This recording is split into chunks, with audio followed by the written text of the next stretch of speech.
This episode of Conversations with a Wounded Healer contains the harsh realities of depression and suicide. Please listen with care.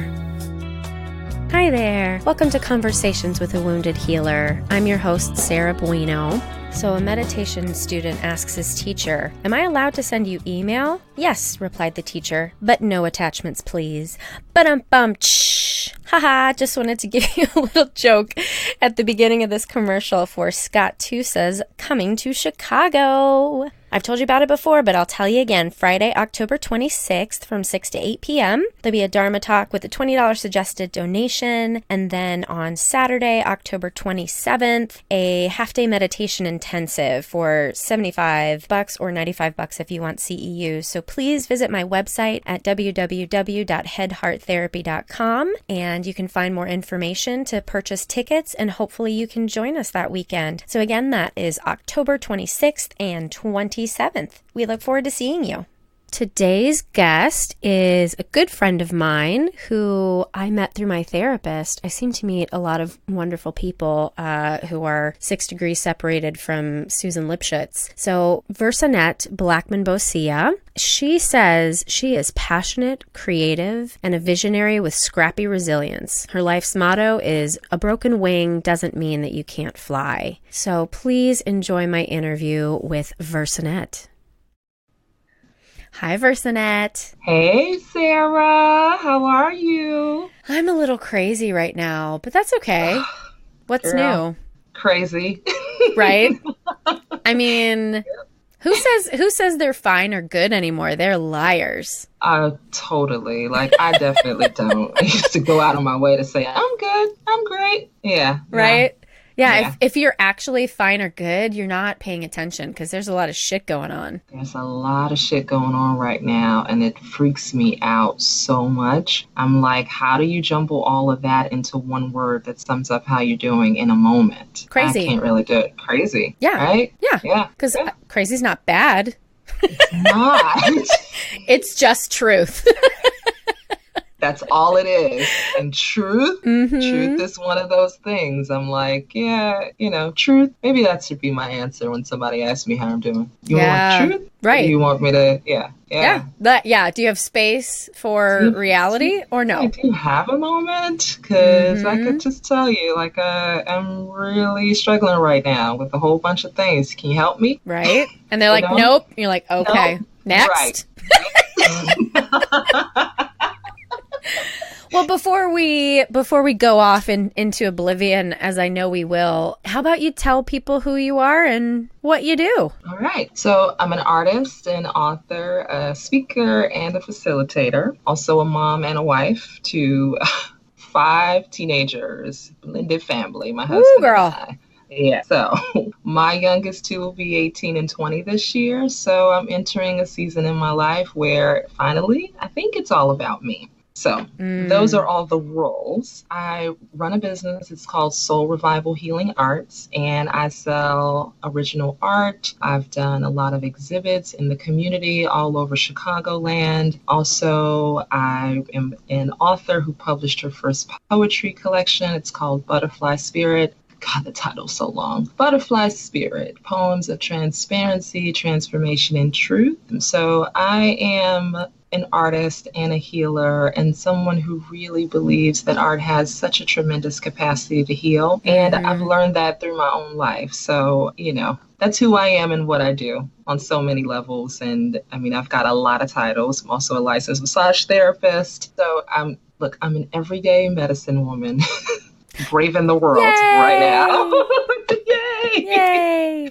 Yeah. So could you, if it's possible, because you are so many things at the same time and everything sounds like it's kind of coming to an apex for you now, but can you kind of weave for us what your journey was and how you arrived here? Absolutely. So I was born a creative girl way back in the 70s. I always had so much imagination. I think I had way more imagination than anything else. It was having that active imagination, being surrounded by books and creativity. My dad was an artist, first artist I ever met, actually, completely gifted on so many levels. He could draw, he could sing, I mean, he could dance. And my mom was also pretty creative. She's got a real nurturing spirit. She made sure that we had all the books in the house. So I was the kid who spent my free time hanging out on the couch, looking up at the ceiling, pretending that the ceiling was actually the floor.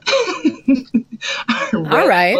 Yeah, I read books from Time magazine to encyclopedia. I was always drawing and I was always dreaming. And so I'm a nature lover and artist and creative. And it took me until I was in my late 30s to actually realize that I am an artist. It's okay to give myself that title. And I'd spent a lot of time in service jobs, basically from customer service to retail. I mean, I've worked pretty much everywhere and I've gone to a lot of schools. And the things I was most drawn to were psychology. I'm so fascinated by people's behavior and why we do what we do. Definitely a philosophy geek.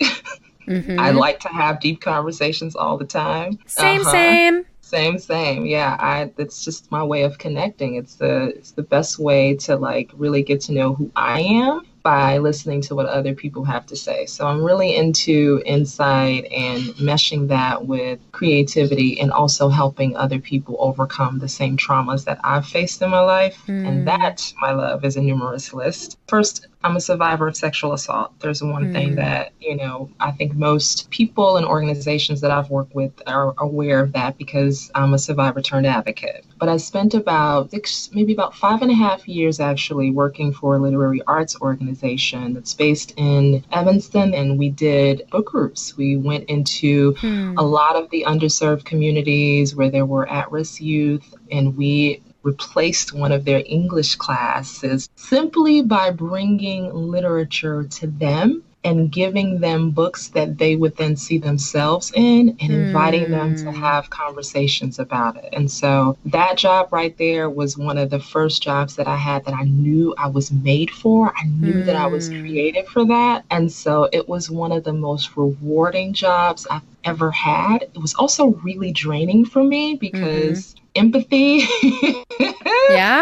Yeah, empathy is one of my top 5 strengths on the Strengths Finder. So being in those classrooms with those youth, I mean, it was young men and women between the ages of as young as 11 all the way to like 20, 22. And so going in there armed with a book, a poetry prompt, some art, and just being willing to have authentic and honest conversations with them and asking them what they think was the thing that reminded me that, I'm actually the grown-up version of these teenagers from Chicago surviving trauma, and we need each other. So that was my journey. That was the first job that I had, and I learned so much about how a nonprofit works and fundraising, and when you're wanting to do great work in the community, you got to have a team. So from there, I actually left a couple of years ago and started my own business. That's where I'm at. So talk a little bit about what your business encapsulates. Soul Healing Arts, is that the... Soul Revival. Soul Revival.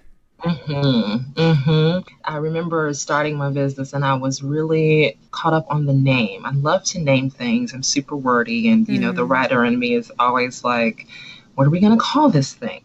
So Soul Revival was born out of me realizing that I didn't just want to be a service provider in terms of creativity and healing. I wanted to also claim my own art and my own creativity just because it's something that I needed. I didn't realize that for a long time. I worked so many jobs and I was always the best greeter, the best customer service person. I was always someone who was super ambitious. It was very easy for me to help other people and forget about myself. And so it was the year that I actually graduated from massage therapy school. So I left my full-time gig. The first thing I wanted to do when I left my gig actually was start my own nonprofit to take the same kind of programming, but just my own stuff to domestic violence shelters. And that was really exciting. I mean, I'm an independent worker, so I'm one of those people who has a hard time sometimes not being the leader.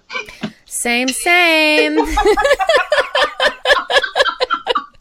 I forgot how much we're sisters. Yes. Oh my God. I forgot. I know, right? I'm like, Oh my God. Okay, so I'm bossy, and I take initiative. I'm like, Right. so this is the problem. Who's going to do something? Okay, I'm doing it. Yep. So that's what I did. I like jumped out of a full-time job, and I knew that I'd already created so many connections that I could do exactly what I wanted to do, but I needed help. But let me tell you, I was quickly worn out by all the things that go into a nonprofit, from fundraising and all the administrative stuff. And I was like, okay, I have no money now. I'm unemployed technically. How am I actually going to start a nonprofit? It's a little, it's too much for me. And so it was during that sort of intersection where I was like, okay, so I do want to help people. Nonprofit, that's a complicated way for me because you're always going to be subjected to funding. Yep. And I was like, why am I not, and I've had a lot of great mentor women in my life who they would say to me, okay, so, if you do a nonprofit, at best, you're only going to be making this much, and you're going to spend a lot of time making friends with people, and you may not always like them, but and I was like, I'm way too, look, I'm a direct communicator, so I'm like, yeah. Yeah, we're too honest for fake friends. I know about that.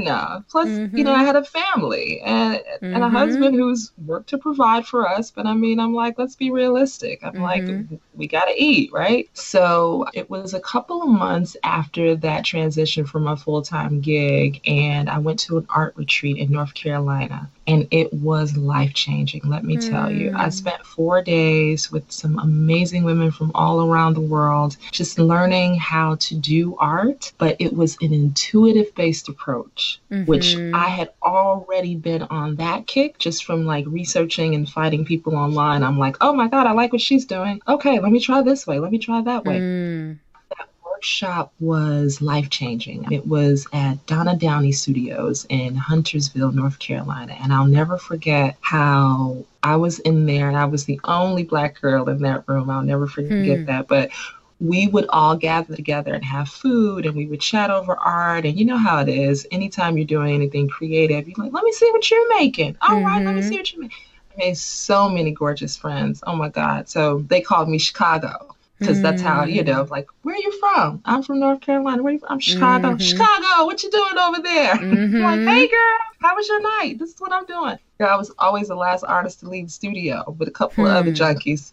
And I came home that weekend, and the thing about the beauty of that particular art workshop was that, first of all, it was super affordable. I was pretty much broke because I was getting, I think, unemployment and, we were struggling. And I could do a payment plan. And I was able to use money that I had already raised for my own organization to take myself on an artist retreat, which it made a lot of sense to me. I was like, this is why I've done the work that I'm doing, because I'm always going to want to help other people. But if I don't refill up my own well, if I don't refill the well in my heart, it's a done deal. And it's interesting that you talked about, the work that you did and how, because you're so empathetic, it was hard. And I was in Canada over this past weekend spending time with Gabor Mate, and he talked about compassion fatigue is not because we've been giving too much compassion to others.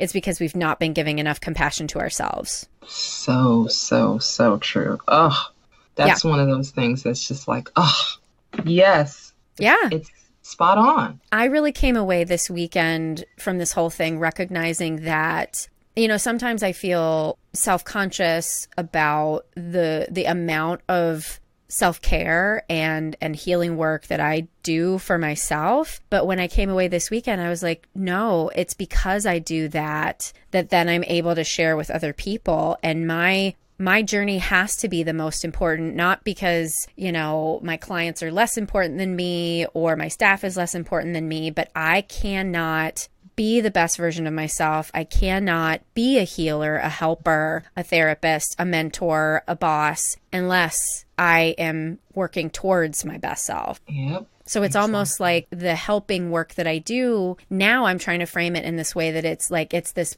super positive byproduct of my own work. I mean, the thing about when I think about a super positive byproduct, it's so, it's so hard for me to to just think of the work that we do in a frame that way, because it's like what we put out into the world is good because it's not always positive. And yeah, that's that has been so hard for me to embrace. But I think art was the one thing that really helped me to embrace that, because it was the place where I could always go and just start putting some paint down. I would scribble my anger out or whatever issues I was dealing with in my life. At that time, I was like, you know what? I don't know what else to do. Go make something. Let me write in my journal. Let me scribble. And these are things that always bring us back to the center and the whys of our work. So we are always bringing out the most positive byproducts. I think I think it's intentional, but it also feels unintentional sometimes too for me in my journey. Yeah. It's the honesty.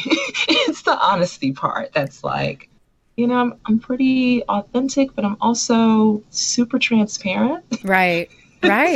It's hard for me to fake when totally that's not who I am. So and I just can't. And as you're talking, I'm thinking, I think as we have done our own healing work, at least for me, and what I'm also kind of hearing in your story as well, is that, the path was already laid out. And I'm not saying like, oh, God, God has a plan for us and we're supposed to do everything that God says. Not like that. No.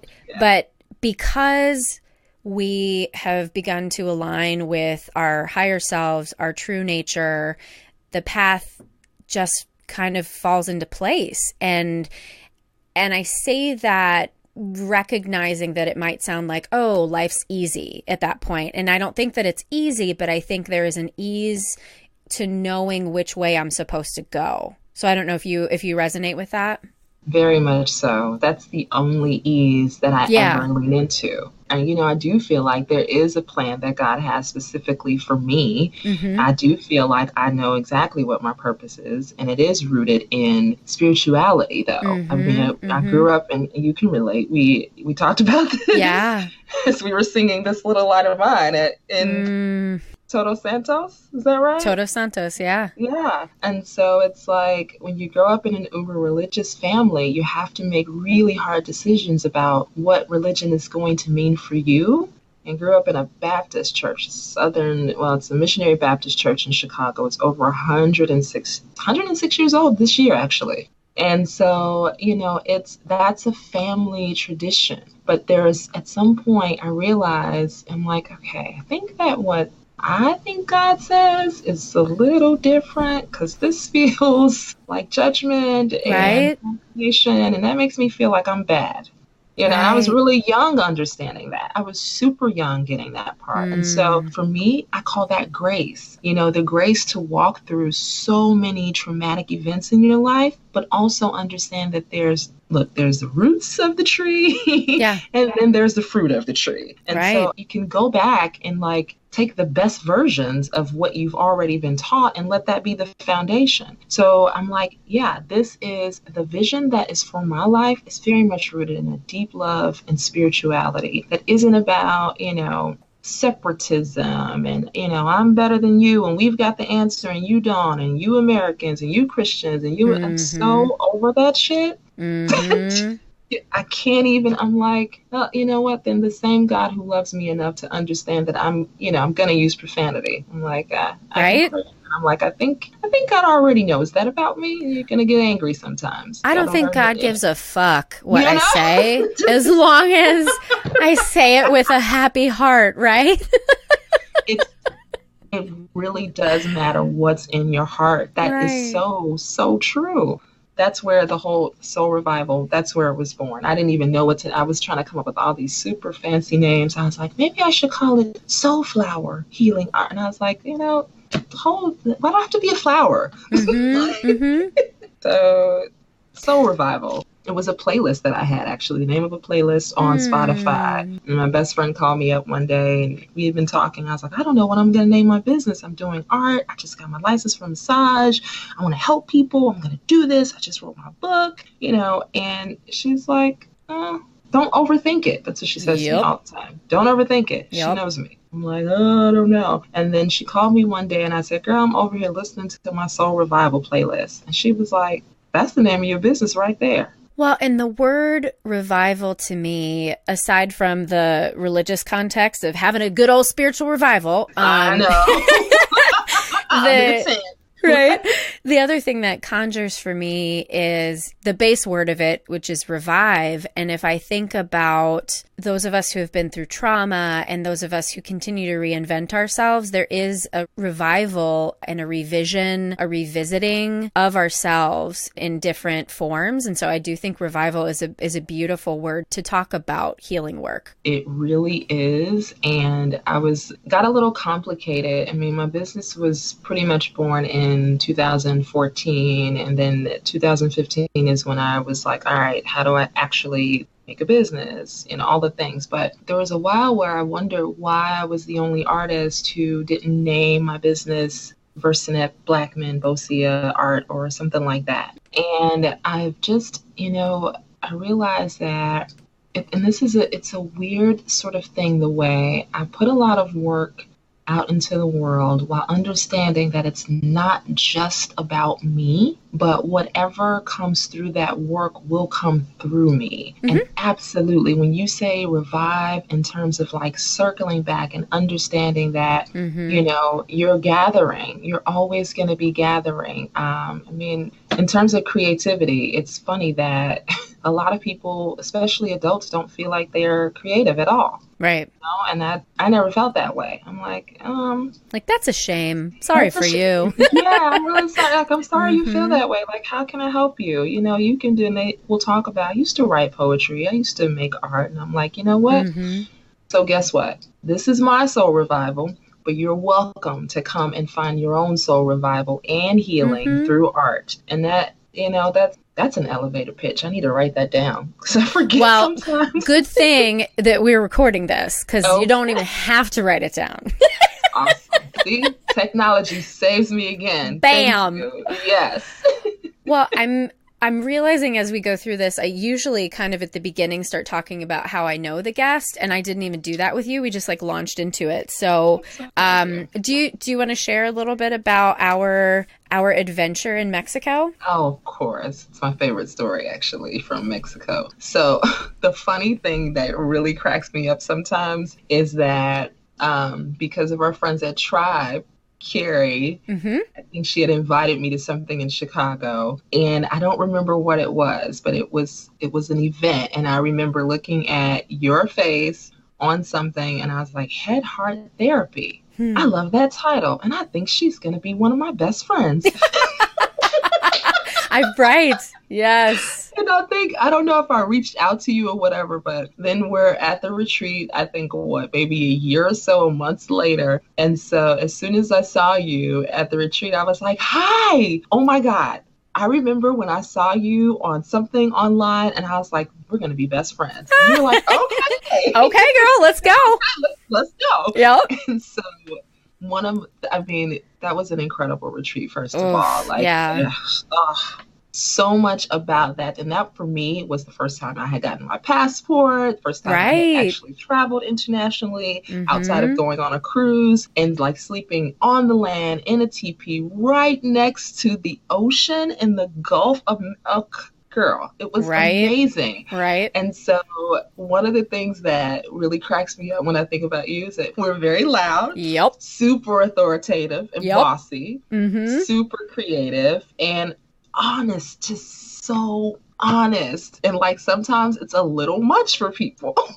Just you know what? And I was like, let's have some one-on-one time before we leave. And I just remember you were all tatted up just like me, had funky hair and style. And you would wake up and be like, hey, good morning. What's up? And we cried together. We sang together. Yep.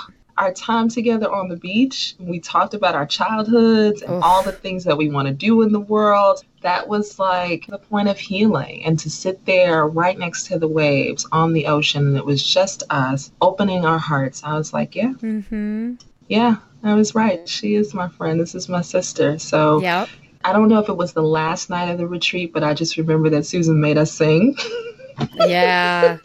So we had our ceremonial ritual, white Yes. clothing, and we walked to have that fire. Yes. You and I were holding hands, and we sang "This Little Light of Mine." And I was like, "Girl, you sing? We need to have a band."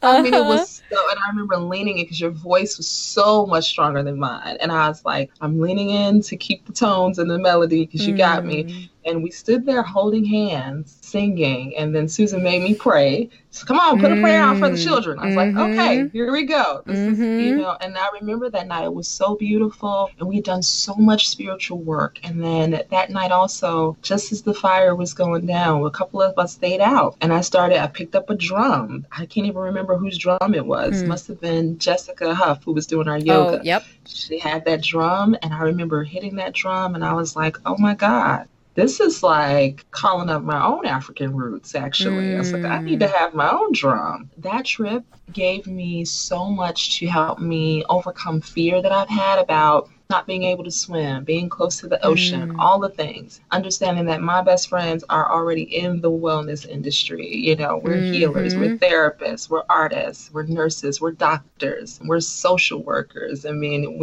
this is what we do. So it was a life-changing trip for me. So yeah. I'm very jealous of your memory. You have a really good memory.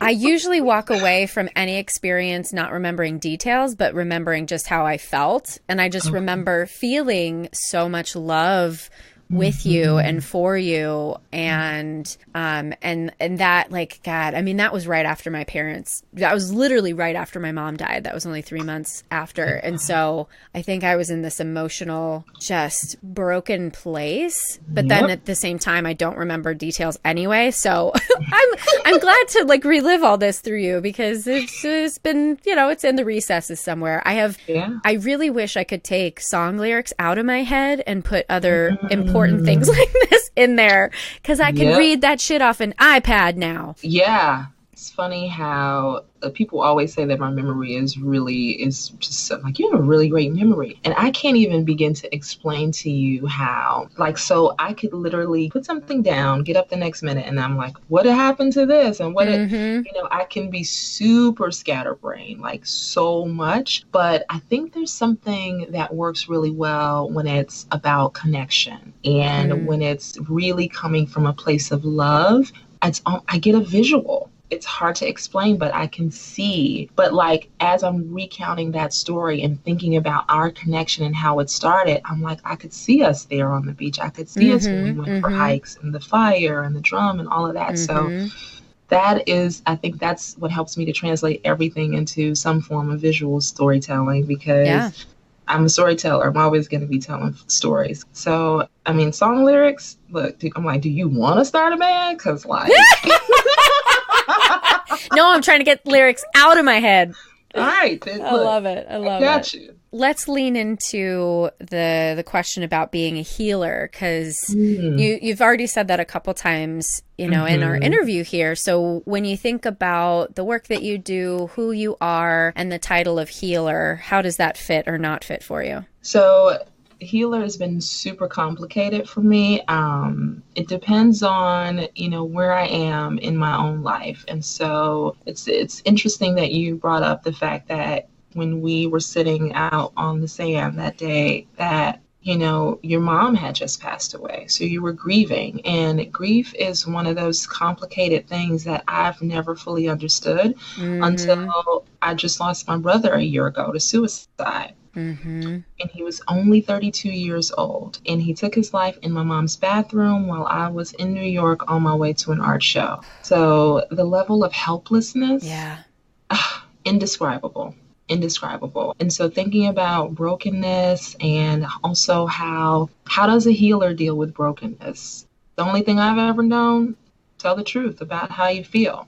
I was fortunate to be able to speak with him just a couple of days before he actually took his life, and I knew he wasn't well. And so my mom had called me and she said, I need you to talk to your brother because I think he's not doing well. And it's funny that I don't have a degree, but I'm pretty much the therapist in my family who was like, We need you to talk to our girlfriends. You need to talk to your niece, your nephew. Yeah. And I'm like, hey. Who's going to pay me for this? Who's right?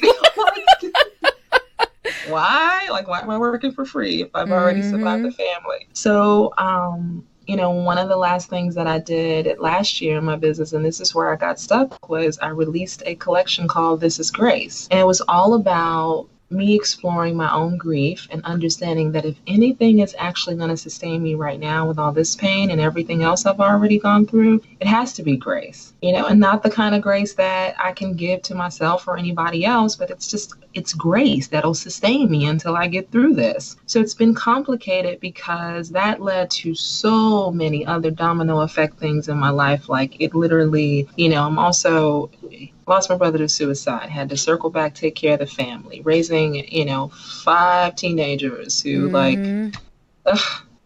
being married, making sure that my business stays afloat, all of that. It led to a psychotic break in December. And so in the winter, I knew I was exhausted, but I kept trying to go on because I got this show and I got to do this and trying to hold on to all the roles. So that was when I think I lost faith in myself as being a healer. So I was like, you know what? I think that maybe I'm not. Maybe this isn't soul revival healing arts. Maybe it's just art. It's too complex for me to even think about me being some sort of superior God. I'm like, no, I'm a believer. But sometimes when you say healer, it denotes a superiority. So it's like, oh, you're a healer, but you smoke cigarettes. Oh, you're a healer, so you don't eat green this, and you're not trying to save the planet. Oh, you're a healer. And I'm like, I'm sorry. Does that mean that I'm supposed to be perfect? Because there's no such thing. So, this is the thing I love about Susan's work is everyday medicine woman. Modern medicine woman. So maybe the medicine is what brings healing to me. And sometimes the medicine is the last thing you want to deal with. Yep. Own shit.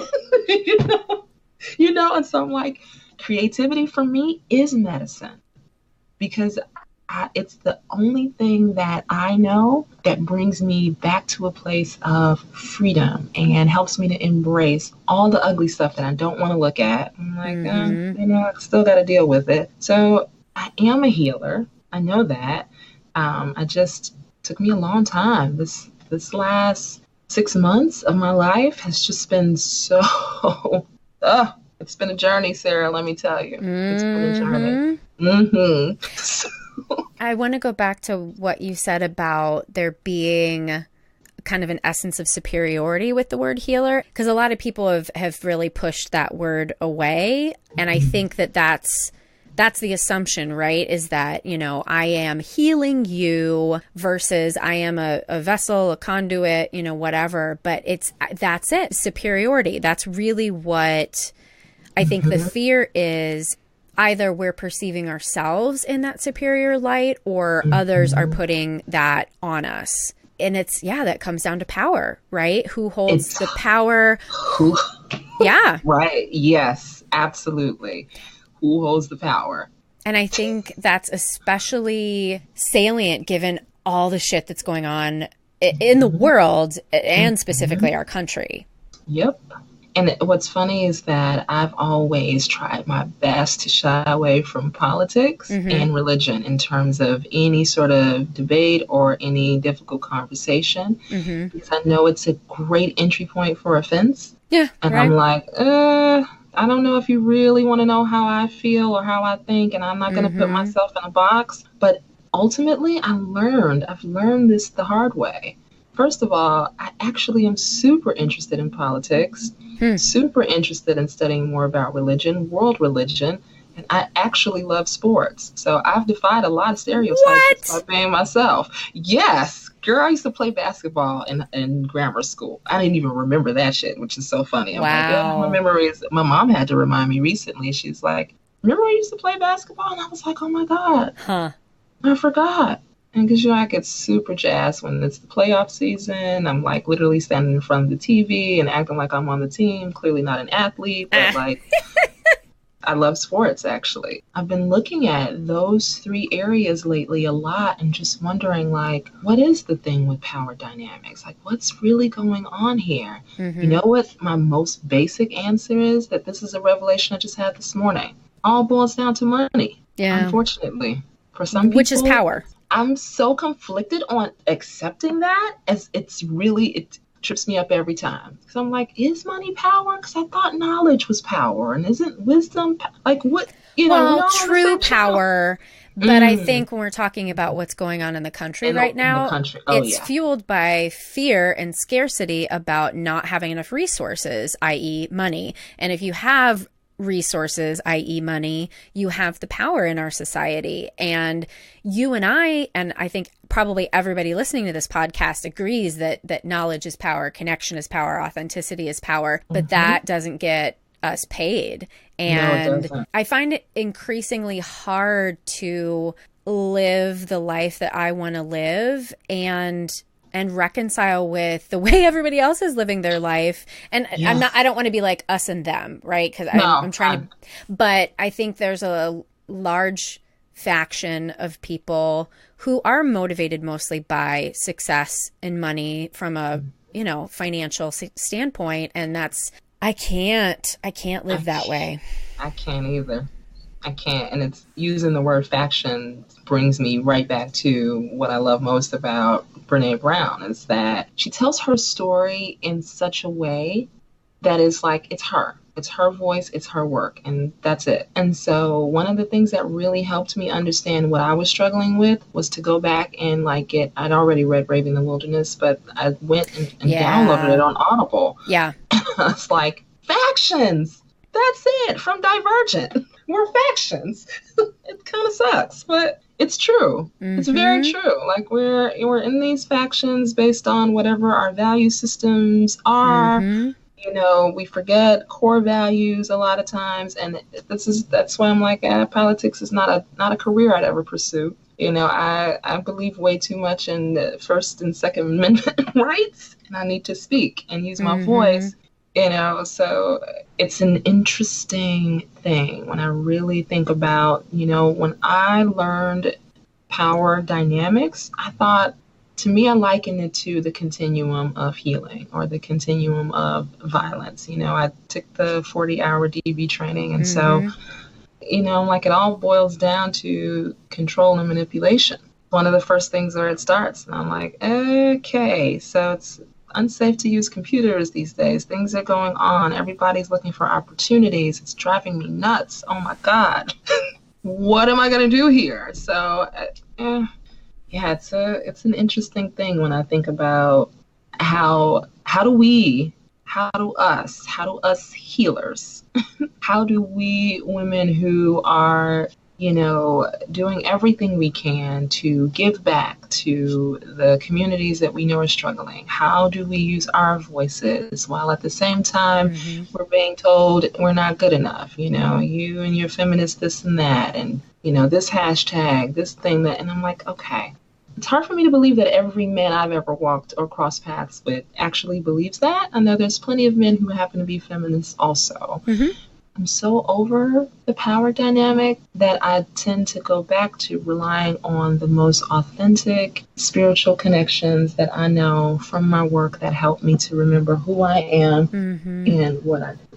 So shifting from, the concept of healer, and it sounds like you knew you were a healer on some level, and then it felt like maybe there was some imposter going on, and like, no, maybe I'm not a healer, maybe that's just too hard. And then coming out the other side of it, recognizing that you are in fact a healer and that you want to own that word and continue to spread that message. Absolutely. And I think you already talked a lot about the wounded parts of yourself, right? Like losing your brother. Like we have enough suicide in our family, but it's been members of my family that were further away from me. And I can only, I remember seeing that on Facebook and my heart just broke into a trillion pieces. Yeah. Suicide is one of the things that I used to write poems about it when I was a teenager. And I think that's as far as I would ever allow it to go. but that doesn't mean I've never had a suicidal thought in my entire life. I used to have these sort of thoughts of dread when I was younger. I was always worried. So when you talk about fear and scarcity, I'm like, that's exactly, what I've already overcome in my life. I'm like, okay, I used to think things are so bad. Maybe it's just easier to be dead because this is like really scary. Like I'm getting bullied at school. There's violence in my house. There's so many things going on in my neighborhood, in my school. There's racism. I mean, dealing with all of that stuff. And I was like, man, maybe it'd be easier to be dead. And so for me to work so hard on my own, just working through my own trauma in the way that I have, and to get to a place where, my baby brother, he was 8 years younger than me, and he was 32 last year. And so I'm like, he was so tired already. Yeah. Like he felt like he didn't have any other options. And thank God I got to speak to him just a couple of days before he died, because I said, hey, you know what? Ironic about Wounded Healer. I said, listen, it's your time. You can't help other people. You can't worry about your girlfriend and the drama and all the things you're going through. Babe, you got to focus on you. You got to find healing for yourself. And he listened, but he listened with that same sort of pride and resistance and resentment that comes from being a younger brother to an older sister who doesn't play that shit. Right. So he'd be like, yeah, and then mix that with religion. So he's like, yeah, in Jesus' name. And I'm like, okay, you can cool all that shit out right now because you don't have to do that with me. But he was... It's a little spiritual bypassing too, I think. Just was a dark, dark place for him. And I think he allowed too many dark things to come in. Yeah. So... I gotta tell you, Verse, like the thought of my brother hurting himself is my number one fear. That is my number one fear in my life. And because suicide runs in the family, I'm not a crazy person for having that fear, right? Not at all. Not at all.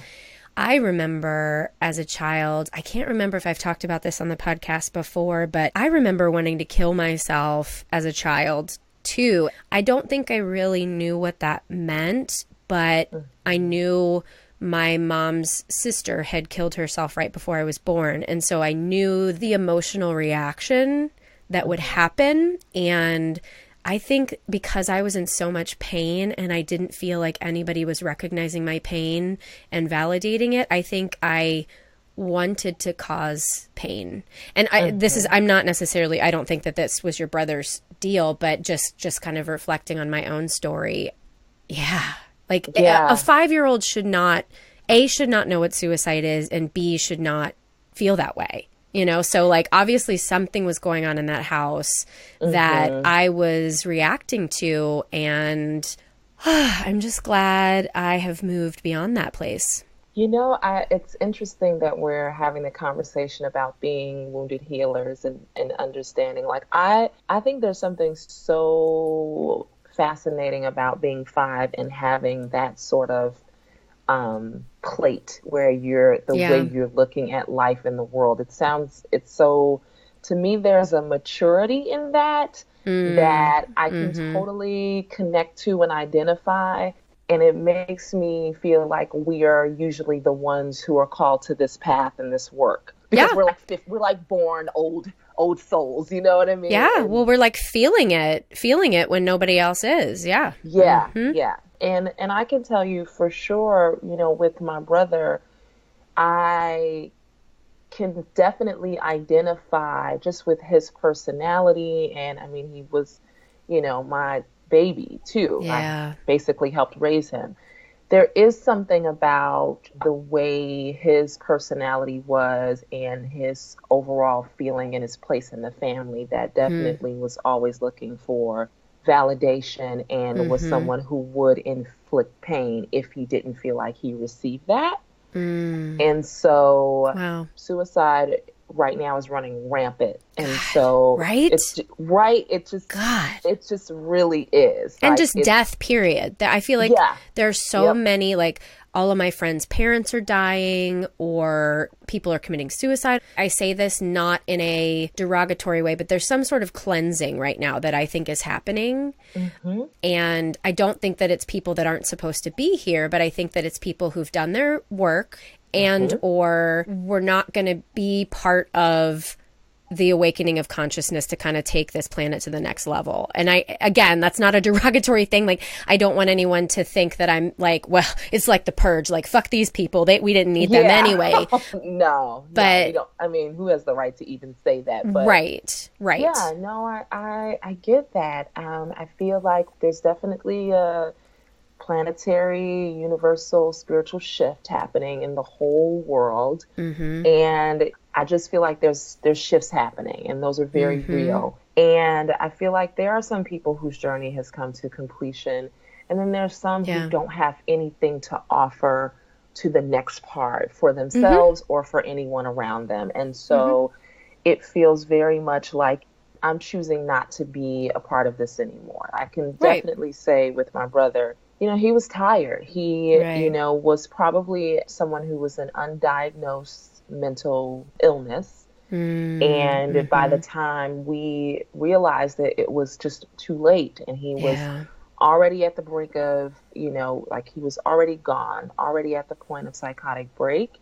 And then there was so much anger and so much unresolved pain that he just had been carrying. And like I said, he played with the dark side a lot.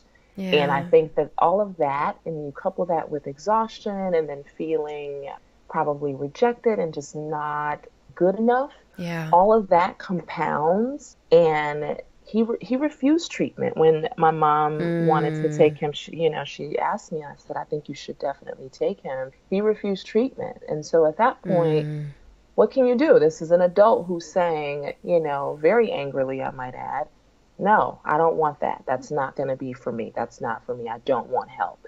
So, you know what I'm saying? What can you then do from that point?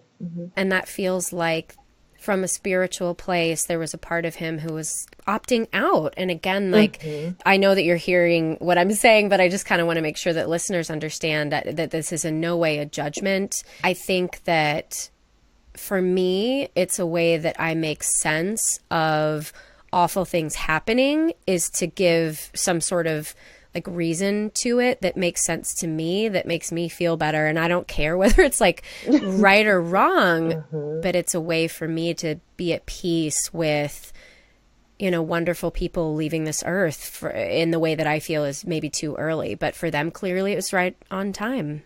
Yeah. I mean, I think that's fair. I feel like we can only speak our own truth. And I've had to come up with many different ways of dealing with this loss. And I mean, I still am, you know, where I knew him very well, but there was parts of him that I did not know, that I feel like I came to terms with in, you know, a way that I'm still recovering from. But grief takes a long while, and it's only been a year. So, you know, I try to give myself some grace in that instance. And just speaking from the place of, you know, grieving for my parents, well, really, honestly, most of it has been grieving for myself. Because there's been grief of, you know, what I didn't get. You know, it's been almost 4 years since my mom died, and her birthday is coming up. And I've been getting messages all over the place that I need to ask her for forgiveness. And I remember actually at the retreat in Mexico was the first time my heart embraced the idea of forgiving my parents and believing that I am who I am because of them, not in spite of them. And so now, 4 years later, I think it's time for me to ask for forgiveness for not being as graceful or kind as I could have been. And I've been very judgmental of my mom, and it's all out of grief. It's all out of this desire for her to have been someone that I needed her to be. But that wasn't her journey on this earth. Like, she has her own higher power and soul's path with that. And so, yeah, I don't really know what I'm going to do with that yet, but I see Susan on Thursday, so I'm going to ask her what I'm supposed to do. Good. That's what she's there for. That's so awesome. First of all, I feel like we all grieve for selfish reasons, no matter what they are. Grief is it's a very complex process. And it's definitely a process. And I mean, it takes time, and I had no idea because, I mean, I lost my dad when I was 17, but like I did not shed a single tear at his funeral because I was angry, Yeah. and I was just like, you never gave me enough anyway, and how dare you leave me this young? And so over time in counseling and therapy, I had to really work through that and also forgive him. So I've totally been there. I understand how hard that is. And I used to, write him letters. I mean, it's something that I, in every stage of my life, I feel like I have to revisit it. You know what I mean? There's a return. There's growing older and saying, okay, so in this part of my life, I wish you had been here for this. And I mean, I have kids that he's never going to meet, grandkids, and he's never going to meet my husband or, see the woman I've become. So I think there's stages to all of that stuff. So, I mean, I think that's awesome to realize, I can grieve, but I can also realize it's for selfish reasons. And then the thing with suicide and my brother, it's been really surreal. Honestly, I'm still unpacking this, and I really want to write about it.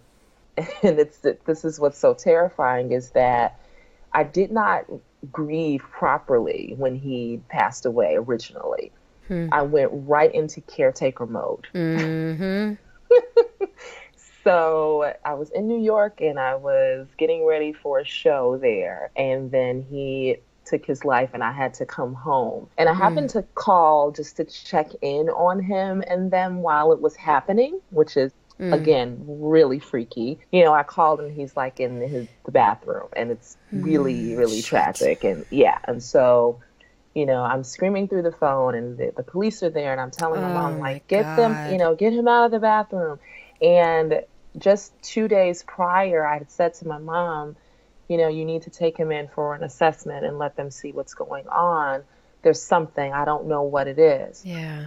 I said, but I feel like it's going to get violent. And I said that out of nowhere. And I was like, be careful, Mom. I just have a feeling. Yep. And she said, okay. And so, even on the plane to New York, there was just this uneasiness. And so you could say on so many levels that I knew intuitively, I felt something was really wrong and off, but I just didn't expect this to be the case. And so immediately I canceled my show. I flew home to be with my family and my mom and my brothers.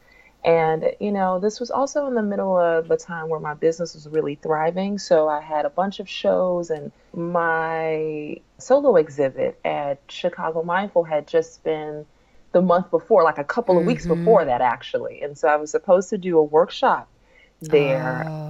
Which was, was creativity is soul work. And that was the day we ended up having his funeral. Jesus. And so I know. So it's just so many things, but I was there for everybody else in the family. And I didn't really take time for myself. Now, I knew that I wasn't okay. I knew that I was, really sad and super depressed all summer long. But there were so many transitionings happening. So our kids, so we're a blended family, so our oldest daughter graduated from high school. So we had to fly down for her graduation the week after the funeral. And then we come home, we've got all the teenagers here. I'm still trying to work, and when I'm not numbing out, so I kind of delayed my own process. Yeah. And by December, I got really, really sick. Started with high blood pressure and heart pain, and then chronic inflammation in my back. I have scoliosis with metal rods. So then insomnia hit. And that all led me into a psychotic break where it's almost as if I was on the other side of life. Yeah. You know what I mean? Yeah, I do. And so I didn't, this was something that I was like, that can't happen to me. And I was in denial. And, my husband's like, you're not okay. You're not sleeping. I'm taking you to the hospital. So by January, I ended up spending a whole week in the behavioral health hospital, which, it was eye-opening because, I mean, what a journey. And, every doctor that I've seen since then, has said to me, you have to pause and give way to the fact that you're grieving, such a big loss. and then there's exhaustion, and then you have kids and a business and all the things. And so I've had to slow way down this year. Yeah. Which is just, I'm learning a lot about myself, but I didn't really know much about mental health, I should say, from a personal perspective. And I'm like, okay, now I feel like I've walked on the inside of what my brother's chemical imbalance was. And thank God I have the tools, you know what I mean, to apply.